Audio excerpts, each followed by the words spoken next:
Hello and welcome to our 2024 presidential elections in the United States coverage. I'm Ananya Datta. Let's get started. The election is officially underway. Americans are heading to polling booths as we speak to choose their 47th president. A process that actually started about 2 months ago will finally conclude in the next 12 to 15 hours. Over 80 million people have already cast their vote in mail-in ballots and early voting, and the day's voting began in a small township of New Hampshire, Dixville Notch. And as per tradition, the ballots opened at midnight and exactly 6 people voted. Within 10 minutes, the officials had declared the results, and that actually said that Kamala Harris and Donald Trump both received 3 votes each. What is interesting is that among the 6 people, there were 3 Republicans and 2 undecided voters. It was the perfect start to a much polarized election, and while what happens in this small township of New Hampshire doesn't necessarily predict the winner of the state level or nationally, but the results was in line of the national opinion polls. They have projected a neck-and-neck battle across America, remember. Now, most states opened the polls as the clock struck 6 a.m. local time, and as we speak, all states barring 2 have opened the polling booths. Alaska and Hawaii will start in the next hour or so.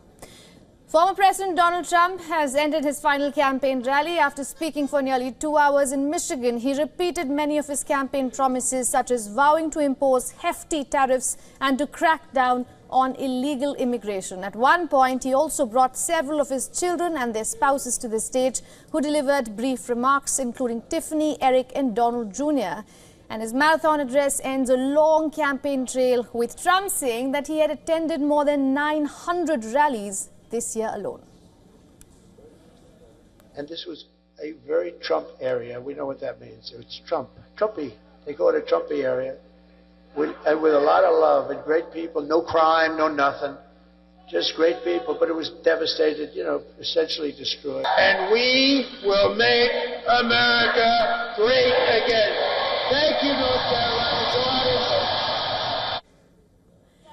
Democratic presidential candidate Kamala Harris will spend election day in Washington, D.C. and also participate in radio interviews, according to her office.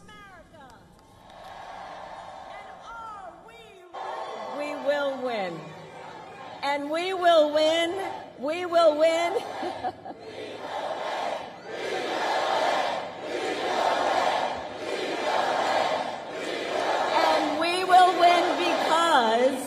And we will win because when you know what you stand for, you know what to fight for.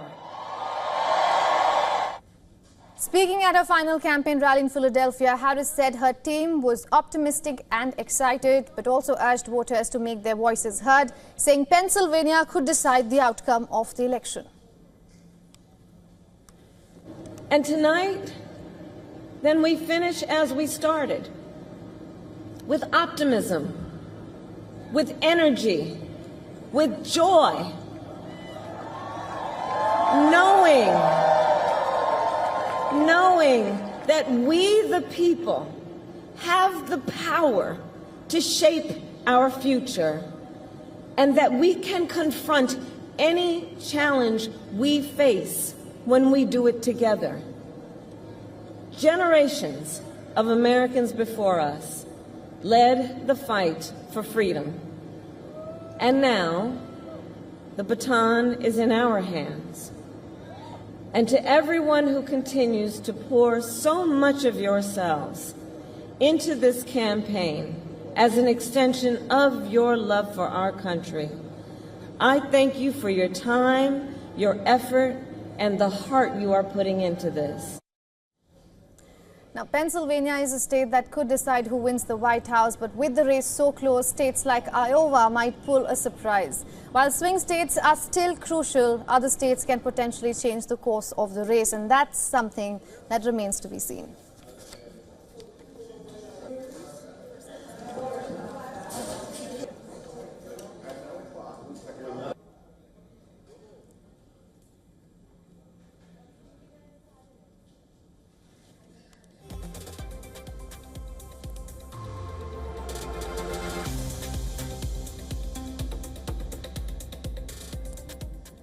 Now, as we said, ballots have opened across America with more than 80 million ballots have already been submitted via mail-in or early voting. And 2 states, that's Alaska and Hawaii, are yet to open their ballots. That's going to happen in the next 1 hour or so.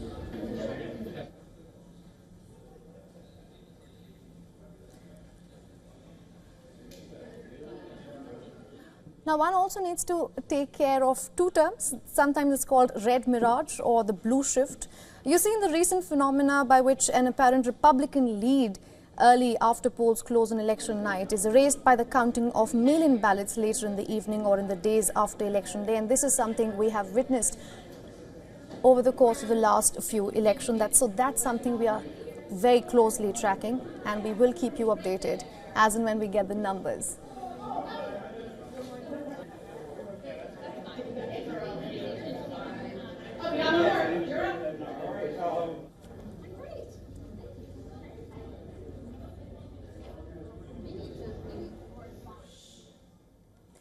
Now, to tell us what's happening on the ground, our correspondents are joining us live on this broadcast. We have VOA White House Bureau Chief Patsy Widakuswara connecting with us from Kamala Harris's headquarters, her campaign's headquarters rather, in Washington, D.C. Susan Tehrani, our correspondent, is joining us live from New York, and Sadan Sibul from Capitol Hill. All right, 3 of you, thank you so much for joining us here on broadcast. We know it's been a tough day for all 3 of you. Patsy, if I could quickly start with you, as you must have been tracking. It's been a neck and neck in the United States elections since the very start, and people are actually calling it one of the tightest elections that we are going to see. What are you picking on? Well, it hasn't been a long day for me because the day has just begun here. And in fact, the Kamala Harris headquarters behind me, Howard University, her alma mater, has not even been open to press. In a few hours, we will be allowed to go in. But certainly, as you mentioned, this is one of the tightest election, if not the tightest election in modern U.S. history. The polls are showing they're both neck and neck, the 2 candidates. And we'll see what happens today. There will be at least 3 possibilities. Number 1, the polls are completely wrong and it will be a decisive win for Donald Trump. Number 2, polls completely wrong, it will be a decisive win for Kamala Harris. Or the polls are right and it will be tight, and we will have to follow state by state as the results are counted in and tabulated. But certainly the mood here at the Kamala Harris headquarters is one of staying focused and trying to stay confident and calm as this process goes through. This is in their last briefing that was given to us by Jen O'Malley Dillon, their campaign manager. They're also saying that they're fully aware of possible efforts by the Trump campaign to sway voters with misinformation, and you know they're saying that they're ready for any kind of legal challenges or possible issues with election certification. So that's the mood from the Harris campaign, and we'll see how the day progresses. Absolutely. Patty, we're also hearing that Harris might host 2 radio shows, participate in 2 radio shows. Is that unusual coming on the election day, or what else can we hear from her?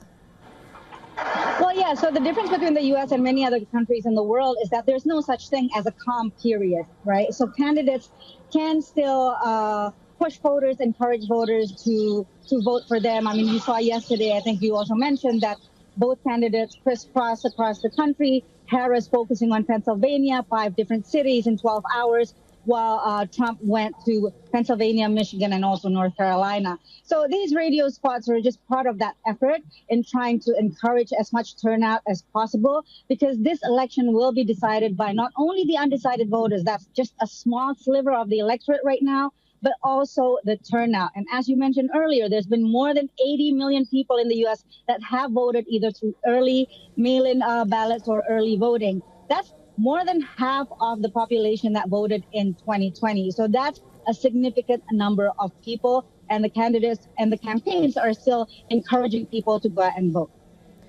All right, Susan, if I could quickly come to you now. As Patsy also mentioned, most of the ballots have opened across America, and it still is a neck-and-neck battle. About 80 million ballots have already been submitted in early voting. What are you picking on?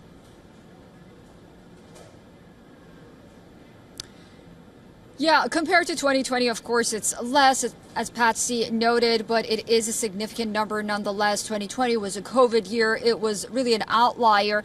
But what's important to note also is that you have almost half of the electorate that has to go out and vote again, which once again shows how tight this race is. And we'll have to wait and see whether or not the poll numbers that we've been seeing are going to be accurate this time around, or how accurate they're going to be. I do want to bring you up to date with some issues that we've been facing here in Brooklyn, New York, and that's with voting machines. On the one hand, they broke down. There were a lot of angry voters outside that polling station here in Brooklyn. They said that because of the time lost and the time they had to stay in line and not get to work, they're asking the Board of Electorate to expand and extend that 9 p.m. deadline here in New York. We're also hearing machines breaking down in Pennsylvania as well. As you mentioned, Pennsylvania is a very sensitive state. It's a swing state on the one hand, and on the second hand, Kamala Harris and Donald Trump were neck and neck in that state. So we'll bring you all the latest regarding those issues, but it's very important to note that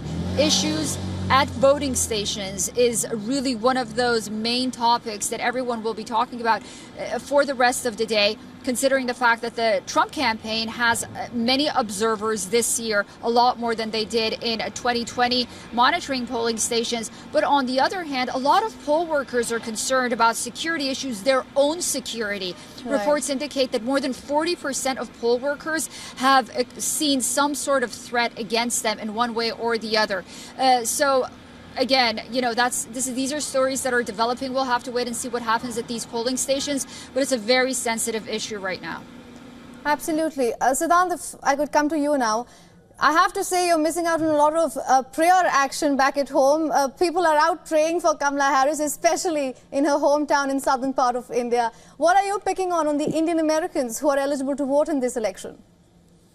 Well, Indian Americans are a minority, but of course have significant influence. They, of course, are the highest taxpayers. But traditionally, the Indian Americans have been Democrat supporters. But this time, this could change. Most of them are planning to vote for Republican candidate Trump, especially the male Indian American voter who sees his policies benefit the taxpayers and pro-business. But when it comes to the women Indian American voters who I have spoken to, they are supportive of Kamala Harris, given her policy when it comes to the abortion issue, when it comes to her promises related to the reproductive rights. But all in all, both Democrats and Republicans are trying to woo the Indian American voter because of their influence, especially in the swing states like in Pennsylvania, especially in the city of Philadelphia, and in Georgia, in the city of Atlanta. We saw Diwali celebration at the White House, where, of course, Joe Biden made a pitch for Kamala Harris. But we also saw a post by the Republican candidate Donald Trump on the Bangladeshi Hindus. Now, that, of course, has been seen in the context of the ongoing election process here. And he's the first mainstream American politician to raise that issue. So that has somewhere helped them to get the Indian American voters. Absolutely, Siddhant. That was some interesting comments coming from the Republican presidential nominee. Patsy, Susan, Siddhant, thank you so much for joining us on this broadcast and getting us those updates. Good to see you, all three of you. For all the latest news, download the WION app and subscribe to our YouTube channel.